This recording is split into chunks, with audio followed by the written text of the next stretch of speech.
अस्सलाम वालेकुम फ्रेंड्स, क्या हाल है आप सब लोगों का। उम्मीद है आप लोग बिल्कुल ठीक ठाक होंगे। मैं हूं आपकी होस्ट मंतशा सैयद और आप लोग देख रहे हैं मंतशा टीवी। आज हम जिस टॉपिक पे बात करेंगे वो है नाफ का टल जाना। नाफ के टल जाने की सूरत में जो अलामात नज़र आती हैं उनमें कैह शामिल है, मतली फील होती है, मैदा वर्कआउट नहीं करता, कब्ज़ की शिकायत बहुत ज़्यादा रहने लग जाती है, लेडीज़ में पीरियड्स प्रॉब्लम शुरू हो जाते हैं, सर में पेन है, चिड़चिड़ापन है, काफ़ी सारे मसाइल शुरू हो जाते हैं। और अब हम चलते हैं कि जी नाफ टल जाने की सूरत में क्या किया जाए, कौन सा ऐसा घरेलू टोटका इस्तेमाल किया जाए कि जिस पे हमारे पैसे भी खर्च ना हो और हमें आराम भी मिल जाए। वीडियो की जानिब बढ़ने से पहले छोटी सी रिक्वेस्ट करूंगी कि अगर आपने मेरा चैनल सब्सक्राइब नहीं किया तो मेरे चैनल को सब्सक्राइब कर लीजिए, बेल आइकन को प्रेस कर लीजिए ताकि नोटिफिकेशंस हर वीडियो के आप तक पहुंच सकें। और अगर मेरी वीडियो आपको अच्छी लगे तो अपने फ्रेंड्स में भी इसको शेयर कर दें। सबसे पहले मैं इसकी आपको चंद एक्सरसाइज बताऊंगी। बहुत सिंपल है, कोई मुश्किल नहीं है इसमें। आपने खड़े हो जाना, सीधे खड़े होकर घुटने आपके पीछे होने चाहिए, आपने नीचे झुकना है, बेंड होना है और अपने जो हाथ है ना, अपने नेल्स, पाँव के जो नेल्स हैं ना उनको टच करना।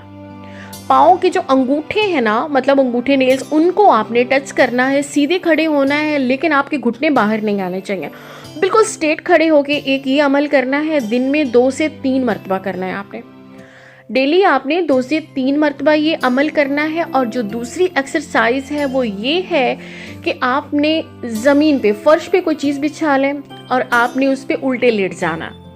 उल्टे लेटने के बाद आपने पीछे से टांगें थोड़ी सी उठा लेनी है और जो आपने बाजू फैलाकर लेटना है, उल्टे आपने बाजू फैलाकर लेटना है और अपने हाथों के साथ जो अपने पाँव है ना उनको आपने पकड़ना है।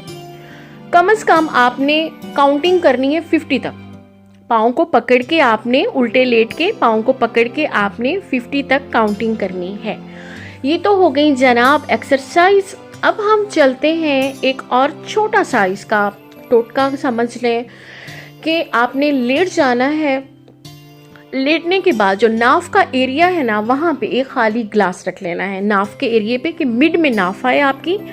उसको आपने हल्का सा प्रेस करना है, इतना ज़्यादा प्रेस नहीं करना कि उस मतलब दर्द बढ़ जाए और आपसे बर्दाश्त नहीं हो। बहुत ज़्यादा प्रेस नहीं करना, लेकिन इतना प्रेस करना है कि आपकी बर्दाश्त में वो जो हल्का हल्का पेन है ना वो आपको बर्दाश्त कर सकें। आपने वो ग्लास को हल्के हल्के दबाते जाना है और उसके बाद उसको घुमाते जाना है। इतना घुमाना है कि जब ग्लास घूमना बंद कर दे तो आपने छोड़ देना है। डेली आपने ये अमल भी 1 से 2 मरतबा करना है जब तक आपको आराम मुकम्मल फील नहीं होता।